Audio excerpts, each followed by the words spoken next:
Hey everyone.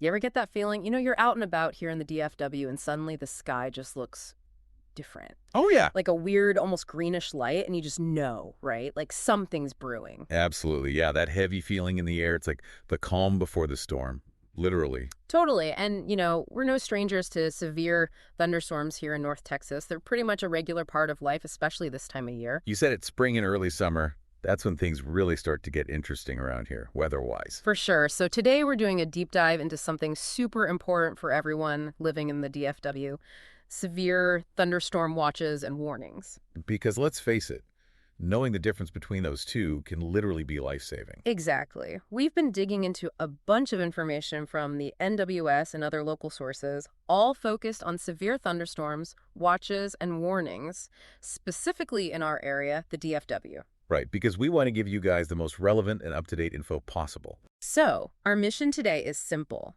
We're going to break down those crucial differences between a watch and a warning, equip you with the knowledge to stay safe, and maybe even a little bit ahead of the game when those storms roll in. Sounds good to me. Knowledge is power, especially when it comes to the weather. Okay, so let's just jump right into it. What is the core difference? When the weather folks say watch versus warning, what should be going through our minds? Well, think of it this way. A watch means conditions are ripe for severe thunderstorms to develop. But it doesn't necessarily mean they're happening right now. Okay, so it's like a heads up, like, hey, things could get dicey later, so keep an eye on the sky. Exactly. It's like the Weather Service saying, we've got all the ingredients here for some nasty storms. Be prepared. Got it. So it's all about potential, not necessarily an immediate threat, right? Right. A watch is really a call to action to stay informed, monitor the forecasts, and dust off that severe weather safety plan. Okay, so watch equals be ready, be informed. Now what about a warning? That sounds a bit more urgent. Absolutely. A warning means a severe thunderstorm is happening or is about to happen, like right now in a specific location. Oh, wow. So that's a take cover immediately kind of situation. Exactly. It's time to seek shelter. No messing around. Okay, so watch equals potential, warning equals imminent danger. Got it. You got it. And remember, warnings are very specific. They'll usually tell you the expected hazards, like hail size, wind gusts, even possible tornadoes. And they only apply to a small area for a limited time. That makes sense. So it's really targeted information telling you what to expect and where. Exactly. The NWS does a great job of providing those hyper-local details. Okay, so we've got watches and warnings. Now, you mentioned earlier that DFW is kind of a hot spot for these severe thunderstorms. What makes this area so prone to them? Well, we're kind of in a unique spot geographically, right on the edge of the Great Plains, where warm, moist air from the Gulf of Mexico collides with cooler, drier air from the west. Oh, right, like a clash of the titans, and we're caught in the middle. Uh-huh.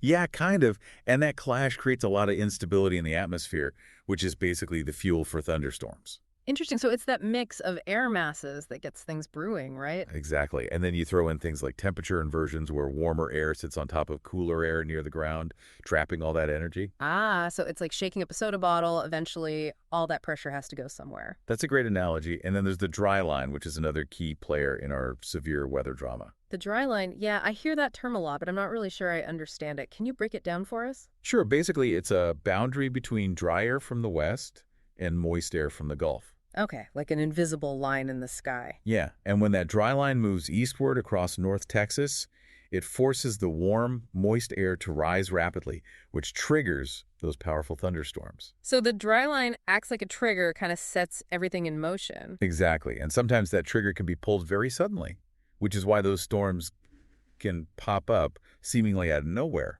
Makes sense. So we've got the clashing air masses, the temperature inversions, the dry line. It's like a recipe for some wild weather. It really is, and the NWS knows this, which is why they have such a sophisticated system for monitoring and predicting these storms. Right, because forecasting these things accurately is critical. So what tools do they have in their arsenal? How do they track those storms? Well, first and foremost, they rely on Doppler radar, which is like their eyes in the sky. You can see inside those storm clouds, pinpoint the location, intensity, and movement of rain, hail, even tornadoes. Wow. So it's like a super-powered weather X-ray. In a way, yes. And they also use satellite imagery, which gives them a broader view of cloud patterns and atmospheric conditions. So those swirling, colorful images we see on the news, that's satellite imagery, right? Exactly. It helps them see the big picture. And I know they also launch weather balloons. What do those do? Those balloons carry instruments that measure temperature, humidity, wind speed, all that good stuff at different altitudes. So they're gathering real-time data from the atmosphere. That's pretty cool.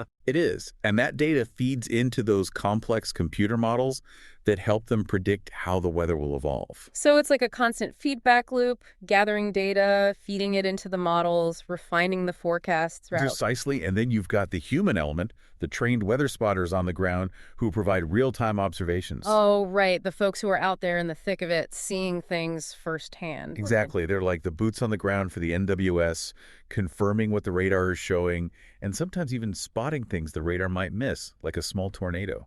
Wow. So it's really a team effort, technology and trained observers working together. It is, and it's incredibly important for keeping people safe. Absolutely. So we've got a pretty good handle on how these storms form and how they're tracked. Now let's talk about the potential hazards. What are we dealing with here in the DFW? Well, large hail is a major one. Yeah, And I mean, right. large, we're talking grapefruit size, sometimes even bigger. And that can do serious damage to cars, roofs, you name it. Ouch. Yeah, hail is no joke. I've seen cars with their windshields completely shattered. It's not pretty. And then there are the damaging winds, straight line winds, that can exceed 58 miles per hour. Wow, that's strong enough to knock down trees and power lines, right? Absolutely. And those winds can cause structural damage to buildings, too. They're not messing around. Definitely not. And of course, we can't forget about flooding, especially in urban areas. Right. Heavy rain can overwhelm drainage systems, leading to flash flooding, which can be very dangerous, especially for drivers. Yeah, turn around, don't drown. That's the saying, right? Exactly. Never try to drive through floodwaters. You never know how deep they are or what's underneath. Solid advice. And then there's the possibility of tornadoes, though maybe not as frequent as hail or wind. True, tornadoes are less common in our immediate area, but they are a significant threat, especially during the spring months.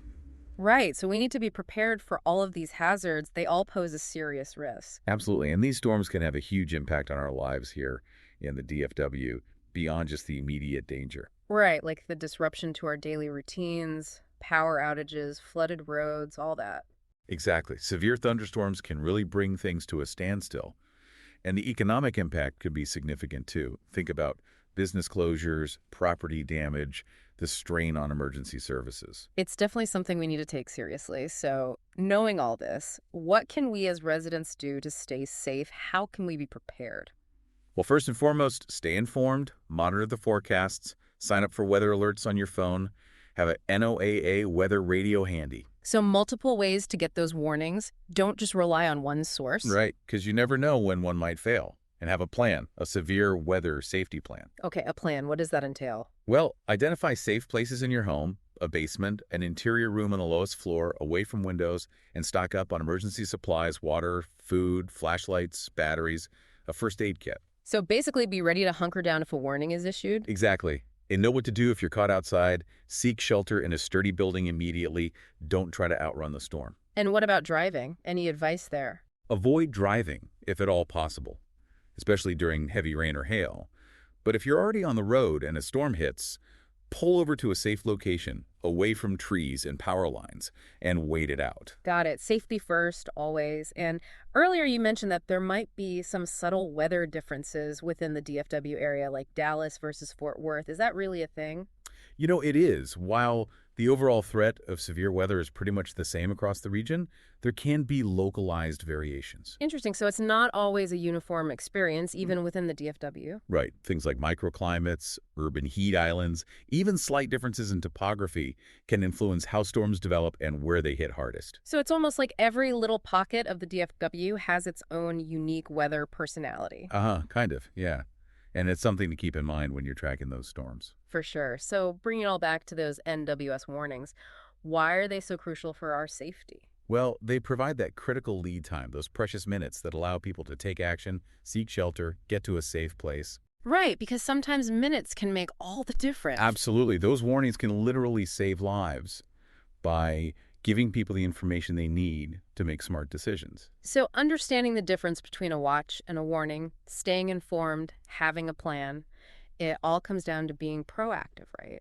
You got it. And honestly, that proactive approach is really the key to staying safe and weathering those storms here in the DFW. Well said. So here's the final thought for everyone listening. We've talked a lot about the difference between a watch and a warning, but what else can you do to be prepared for those severe thunderstorms? What steps can you take today to make sure you're ready for whatever Mother Nature throws our way? Think about it and stay safe out there, DFW. Stay safe, everyone. And that's our deep dive for today. See you next time. Today is your lucky day. Today is the day that our $3 website works for you, paying you directly to your PayPal daily. Imagine $3 ongoing continuous payments to your PayPal account. Imagine falling asleep and waking up to $300 in your PayPal account. How would this make you feel? How could this help you? What bills could you pay? What kind of fun could you have? What does that retirement look like now? All for a one-time payment of $3. This website is DFY done for you, fully built and completely hosted, and never stops collecting payments for you. You have spent $3 on coffee on a regular, but that coffee won't help you create multiple streams of income. Click the link below.